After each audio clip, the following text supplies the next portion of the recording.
সন্তান দেওয়ার মালিক কে? আল্লাহর কাছে দোয়া করবেন, রব্বিলা তাযারনি ফারদাও ওয়া আনতা খায়রুল ওয়ারিসিন। এটা নবীদের দোয়া।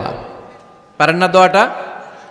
সবাই পড়েন আমার সাথে, রব্বিলা তাযারনি ফারদাও ওয়া আনতা খায়রুল ওয়ারিসিন।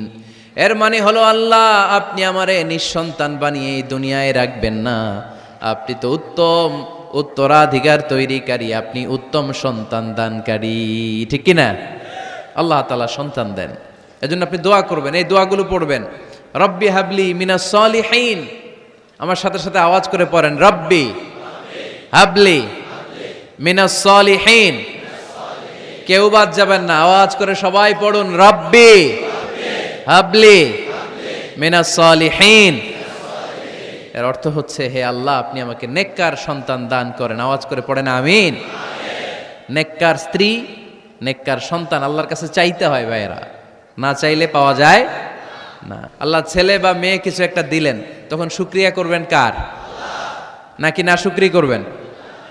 অনেকে ছেলে পছন্দ করে, মেয়ে পছন্দ করে না, আছে না নাই? যদি কেউ থেকেও থাকে, চেঞ্জ ইউর মাইন্ড, আপনার মাইন্ডটা চেঞ্জ করেন। ছেলে হোক মেয়ে হোক, শুকরিয়া করবেন কার? কারণ পৃথিবীর এই যে বড় বড় বিজ্ঞানীরা মাইক বানাতে পারে, মোবাইল বানাতে পারে, কম্পিউটার বানাতে পারে, রকেট বানাতে পারে, জেট প্লেন বানাতে পারে, হেলিকপ্টার বানাতে পারে, কিন্তু পৃথিবীর সব বিজ্ঞানীরা মিলে একটা বাচ্চা বানাতে পারবে? একটা সন্তান বানাতে পারবে? আর্টিফিশিয়াল মাঝে মাঝে রোবট বানায়। একটা রোবট আসছিল আমাদের দেশে, সোফিয়া নামে, মনে আছে? এরকম আরো ডেভেলপড রোবট তারা বানিয়েছে, কিন্তু এগুলোও কাজ করে না। এদিকে যাইতে গেলে মাঝে মাঝে ওদিকে চলে যায়। আর এগুলোর সিস্টেম সফটওয়্যার ভিতরে ঢুকাই দিতে হয়, সফটওয়্যারে যা, এর বাইরে কিছু বলতে পারে না। তাহলে গোটা বিশ্বের সবগুলো রোবট এক জায়গায় রাখলে আল্লাহর দেয়া একটা মানুষের ব্রেনের সমান হবে? এই পৃথিবীর সবচেয়ে পাওয়ারফুল কম্পিউটারের নাম হচ্ছে দি ক্রে-1 সুপার কম্পিউটার। আমেরিকার মিলিটারি বেইজে বিভিন্ন ম্যাথমেটিক্যাল ইকুয়েশন ড্র করার জন্য এই কম্পিউটার তারা ইউজ করে। এরকম 10,000 সুপার কম্পিউটার মিলেও একটা হিউম্যান ব্রেইনের সমান হবে না। চিল্লায় পড়েন সুবহানাল্লাহ। তাহলে ছেলে হোক মেয়ে হোক, শুকরিয়া করব কার? অনেকে ছেলে হইলে মহা খুশি, পাড়ার সবাইরে মিষ্টি খাওয়ায়, মেয়ে হইলে খুশি হয় না, আছে না নাই? এরকম করবেন না, কারণ আপনার হাতেও নাই, আপনার বউয়ের হাতেও নাই। কার হাতে? তো যেটা আল্লাহর হাতে, এটা নিয়ে আপনারা তো টেনশন কেন? আল্লাহর হাতে ছেড়ে দেন না। আবার অনেকে টানা ছেলে হইতেছে, 1 2 3 4, খালি দোয়া করে আল্লাহ একটা মেয়ে দাও, মেয়ে দাও। পঞ্চমবারে হয়েছে আবার ছেলে, আছে? আবার অনেকের টানা মেয়ে হইতেছে, 5টা মেয়ে, খালি দোয়া করে আল্লাহ একটা ছেলে দাও। ষষ্ঠবারও হয়েছে মেয়ে। এটা আমার হাতেও নাই, আপনার হাতেও নাই, ডাক্তারের হাতেও নাই। কার হাতে? তো যারটা যার হাতে, হের হাতে ছেড়ে দেন। পারবেন নাকি না শুকরি করবেন? আল্লাহ বলে, খবরদার, দুনিয়ার সবাই অনেক কিছু বানাতে পারে, অনেক কিছু তৈরি করতে পারে, কিন্তু একটা সন্তান দিতে পারে না। তুমি 6টা ছেলে পাওয়ার কারণে না শুকরি করো, মেয়ের জন্য আমার বিরুদ্ধে কথা বলো। এমন অনেক দম্পতি আছে 20 বছর কেঁদে কেঁদে জীবনটারে শেষ করে দিল। আমি এমন পরীক্ষায় ফেলেছি, একটা সন্তানও তাদের দেই নাই। আল্লাহ অনেকের কিছু দেন নাই। ছেলে দেয় কে? সবাই বলতে হবে, ছেলে দেয় কে? মেয়ে দেয় কে? ছেলে মেয়ে দুইটাই দেয় কে? আবার কাউরে ছেলেও দেন না, মেয়েও দেন না, তিনি কে? এজন্য তিনি বললেন, ইয়াহাবু লিমান ইয়াশাউ ইনাসান ওয়া ইয়াহাবু লিমান ইয়াশাউ যুকুর আও ইউযাওয়িজুহুম যুকরানাও ওয়া ইনাসা ওয়া ইয়াজআলু মান ইয়াশাউ আকিমা ইন্নাহু আলিমুন কাদির। পড়েন সুবহানাল্লাহ।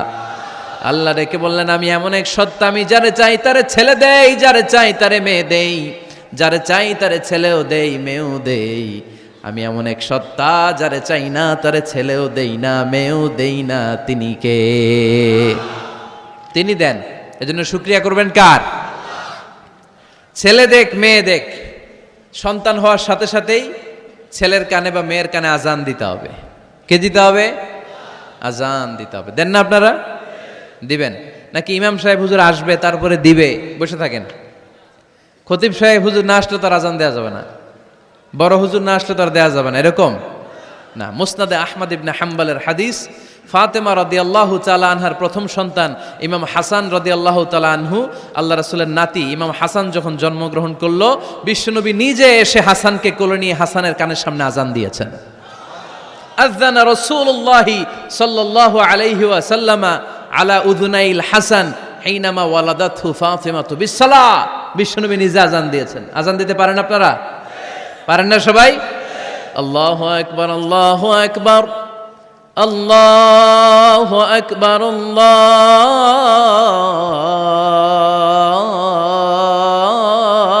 আকবার। পারেন না আজান দিতে?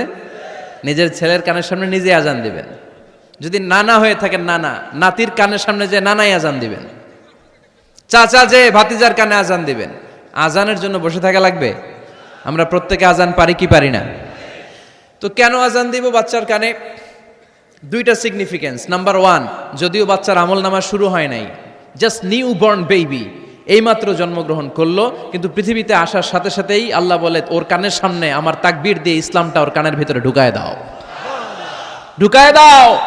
শুরু থেকেই তাকবীর দিয়ে ইসলামের পরিচয় ওর কানের সামনে দিয়ে দাও। This is the significance number one.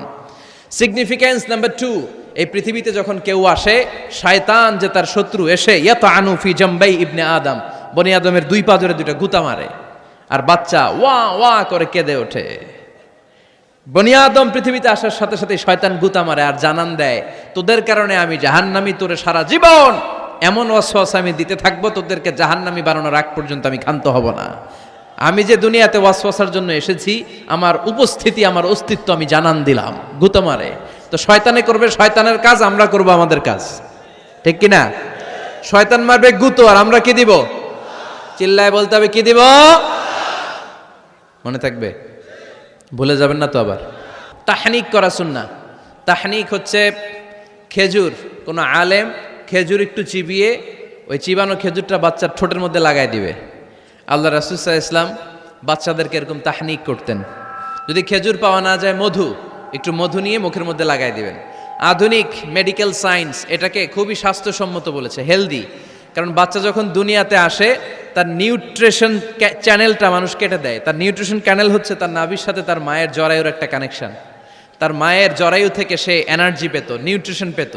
মানুষ যখন এটা কেটে দেয়, তখন তার নিউট্রিশন সাপ্লাই বন্ধ হয়ে যায়, কিন্তু তার এনার্জি খরচ করার প্রবণতা বেড়ে যায়। সে এসে ওয়া ওয়া চিৎকার করে, চিৎকার মারতে তার এনার্জি লাগে।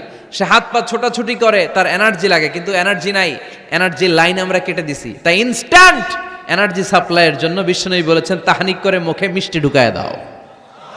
সুবহানাল্লাহ বলবেন না? এখন চিকিৎসা বিজ্ঞানও বলছে, নিউবর্ন বেবি, নবজাতক বাচ্চার মুখে যদি মধু দেয়া হয় বা খেজুর লাগিয়ে দেয়া হয়, ব্রেইন হ্যামারিং থেকে সে বেঁচে যায়। তার ব্লাড সুগার লো হয়ে যায়, কিন্তু মিষ্টিটা দেওয়ার সাথে সাথে এনার্জি সাপ্লাই হয়। সুবহানাল্লাহ পড়েন। আল্লাহর হাবিব সাল্লাল্লাহু আলাইহি ওয়াসাল্লামের কাছে কোনো বাচ্চা নিয়ে আসলেই বিষ্ণু সাল্লাল্লাহু আলাইহি ওয়াসাল্লাম বলতেন, এই খেজুর নিয়ে আস। কে নিয়ে আসো? খেজুর আনলে একটু চিবিয়ে বাচ্চার মুখে খেজুরের রস ঢুকায় দিতেন।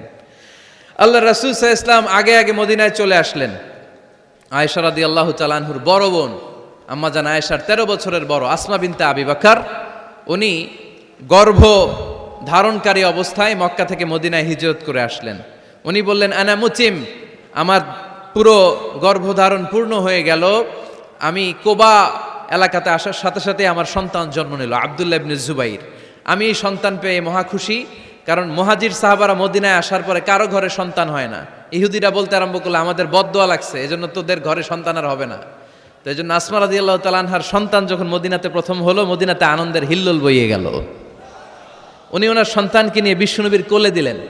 বিশ্বনবী বললেন, এই খেজুর নিয়ে আসো তো। খেজুর নিয়ে আসা হলো। বিশ্বনবী খেজুর চিবিয়ে বিশ্বনবী লালা সহ খেজুরের রস আব্দুল্লাহ ইবনে জুবাইরের মুখে ঢুকায় দিলেন। আসমা আজীবন গর্ব করে বলতেন, ফাকানা আউয়ালু মা দাখালা জাওফাহু রিকু রাসূলিল্লাহ, আমার কলিজার টুকরা জুবাইরের পাকস্থলীতে সর্বপ্রথম ঢুকেছে খেজুর মিশ্রিত আমার নবীজির থুতু। আল্লাহু আকবার। এজন্য নবজাতক বাচ্চাদেরকে আলেমদের কাছে নিয়ে গেলে দেখবেন আলেমরা খেজুর নিয়ে বাচ্চার মুখের মধ্যে লাগায় দেয়। বাচ্চাটাকে সুস্থ রাখে কে? তাহলে আমার বাচ্চা দুনিয়াতে আসলে আমি আজান দিলাম, তাহনিক করলাম, এরপরে বাচ্চার যখন বয়স 7 দিন, কয় দিন, তখন আকিকা দিতে হবে। কে দিতে হবে? আকিকা দেন আপনারা নাকি কুরবানির জন্য রেখে দেন? হ্যাঁ, অনেকে রেখে দেয়, কুরবানির সাথে মিলাইয়া দিব। ফিকহি মাসালা এটা জায়েজ আছে, কিন্তু উত্তম হচ্ছে সপ্তম দিনে দেয়া। কোন দিন মনে থাকবে আপনাদের? কততম দিনে আকিকা দিবেন? সবাই বলতে হবে কততম?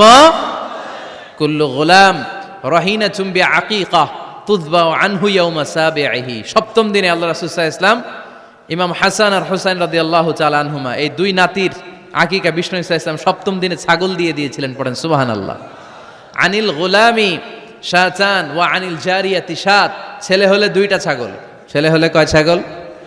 মেয়ে হলে কয় ছাগল? দিতে রাজি আছেন তো? দিয়ে দিবেন। আকিকা দেওয়ার পরে সুন্দর নাম রাখবেন। যেদিন আকিকা ওই দিন নাম। ইউদাউনা ইয়াউমাল কিয়ামাতি বিআসমাইকুম ওয়া আসমাই আবাইকুম। কিয়ামতের দিন আল্লাহ তাআলা তোমাদের নাম ধরে তোমাদের বাবার নাম ধরে ডাকবে। আল্লাহ বলবে মিজানুর রহমান ইবনে আলী আহমদ ইবনে জাইনুল আবিদিন, দাঁড়াও দাঁড়াও, বাবার নাম দাদার নাম বলে বলে আল্লাহ ডাকবে, দাঁড়াও। এজন্য ফা আহসিনু আসমাকুম, তোমাদের নামগুলো সুন্দর সুন্দর রাখো। এখন যারা নাম রাখছে বল্টু, আল্লাহ ওই দিন বলবে বল্টু ইবনে সল্টু, দাঁড়াও। ঠিক কিনা?